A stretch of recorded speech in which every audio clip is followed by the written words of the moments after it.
Assalamualaikum warahmatullahi wabarakatuh.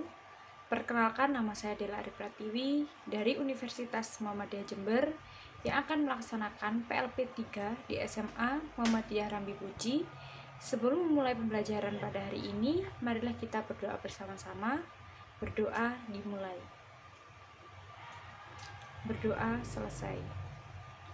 Pada hari ini kita akan membahas materi tentang merancang karya ilmiah. Yang pertama, mengidentifikasi informasi, tujuan dan esensi karya ilmiah. Apa itu karya ilmiah?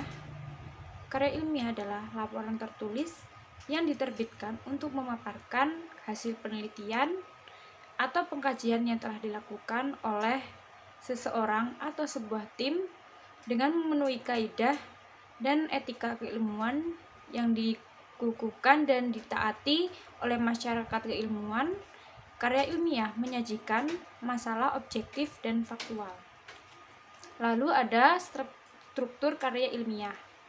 Yang pertama, judul, pendahuluan, kerangka teoritis, metodologi penelitian, pembahasan, simpulan dan saran, daftar pustaka dan lampiran.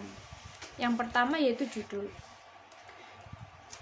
Judul karya ilmiah ditulis dalam satu frasa yang jelas lengkap. Judul mencerminkan isi karya ilmiah. Dari judul karya ilmiah, Anda dapat menemukan masalah yang diteliti, ruang lingkup penelitian, tujuan penelitian, subjek penelitian, dan metode penelitian. Lalu pendahuluan. Pada karya ilmiah formal, bagian pendahuluan mencakup hal-hal sebagai berikut. Ada latar belakang, batasan masalah dan rumusan masalah, tujuan penulisan karya ilmiah, dan manfaat. Yang ketiga ada kerangka teoritis. Kerangka teoritis disebut dengan kajian pustaka atau landasan teori. Landasan teori mencakup kerangka pemikiran atau hipotesis. Lalu ada metodologi penelitian. Metodologi penelitian diartikan sebagai prosedur atau tahap-tahap penelitian, mulai dari persiapan penentuan sumber data, pengolahan data, sampai pada tahap pelaporan. Lalu ada pembahasan. Pembahasan merupakan bagian pokok karya ilmiah. Pembahasan terkait dengan rumusan masalah dan tujuan penulisan yang dituliskan sebelumnya. Lalu ada simpulan dan saran. Simpulan dan saran berisi jawaban dari tujuan yang diajukan penulis pada pembahasan yang diperoleh dari penelitian. Lalu ada daftar pustaka dan lampiran. Bagian ini berisi daftar buku, artikel, jurnal, dokumen resmi, atau sumber-sumber lain yang digunakan sebagai referensi dalam penulisan karya ilmiah. Sebuah karya ilmiah memiliki berbagai bentuk penyajian. Berdasarkan bentuk penyajian karya ilmiah dibedakan menjadi bentuk populer, bentuk semi-formal, dan bentuk informal. Yang pertama, bentuk populer. Karya ilmiah populer merupakan karya ilmiah dalam bentuk ringkas. Karya ilmiah populer biasanya terdapat dalam media massa seperti koran atau majalah. Yang kedua yaitu bentuk semi-formal. Karya ilmiah berbentuk semi-formal merupakan karya ilmiah yang sering digunakan dalam jenis laporan atau makalah. Lalu yang ketiga, bentuk formal. Karya ilmiah formal disusun dalam format yang lengkap dan biasanya berbentuk sebuah buku. Karya ilmiah formal biasanya digunakan untuk menyampaikan skripsi, tesis, atau disertai.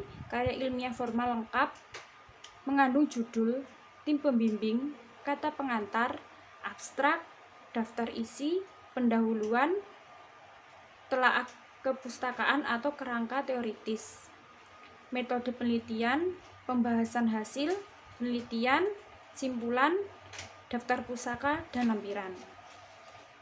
Lalu yang B, merancang informasi, tujuan, dan esensi dalam karya ilmiah. Apa tujuan karya ilmiah? Tujuan karya ilmiah untuk mempublikasikan ilmu pengetahuan kepada masyarakat. Selain itu, karya ilmiah juga bertujuan memberikan penjelasan, komentar, atau penilaian. saran, menyampaikan sanggahan, dan membuktikan hipotesis. Ada juga langkah-langkah menyajikan makalah.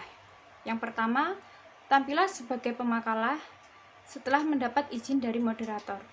Yang kedua, perkenalkan diri Anda jika Anda tidak diperkenalkan oleh moderator. Yang ketiga, sampaikan masalah umum dari isi makalah yang Anda paparkan. Yang keempat, jelaskan pokok-pokok isi makalah dengan bahasa yang lugas dan jelas. Yang kelima, sertakan ilustrasi dan fakta-fakta yang mendukung makalah Anda. Yang keenam, akhiri dengan menyampaikan kesimpulan. Yang ketujuh, setelah itu teman-teman akan memberikan tanggapan dan pernyataan. Yang terakhir, jawablah tanggapan dan pernyataan teman Anda dengan jelas. Lalu ada menganalisis sistematika dan kebahasaan dalam karya ilmiah. Karya ilmiah memiliki kaidah kebahasaan yang khas. Karya ilmiah merupakan karya yang objektif, sehingga pemilihan bahasa dalam karya ilmiah bersifat impersonal. Kaidah kebahasaan dalam karya ilmiah yaitu sebagai berikut. Yang pertama, menggunakan kata ganti. Contohnya, kata ganti aku dan saya dalam karya ilmiah diganti dengan peneliti atau penulis. Yang kedua, menggunakan kalimat pasif. Contohnya, karya ilmiah menggunakan kalimat pasif. Yang ketiga, menggunakan kata denotatif. Contoh kata-kata yang digunakan memiliki makna lugas dan tidak boleh memiliki makna ganda atau ambigu. Kata-kata yang digunakan dalam karya ilmiah adalah kata denotatif. Yang terakhir ada mengonstruksi karya ilmiah dengan memperhatikan isi sistematika dan kaidah kebahasaan. Yang pertama, menentukan topik. Yang kedua, membuat kerangka tulisan. Yang ketiga, mengumpulkan bahasa atau data karya ilmiah. Yang keempat, mengumpulkan bahan atau data karya ilmiah. Yang kelima, mengembangkan kerangka tulisan menjadi karya ilmiah. Di sini menentukan topik yaitu A. Menarik perhatian penulis dan masyarakat. Diskusi penulis. Menarik dan aktual. Ruang lingkupnya terbatas.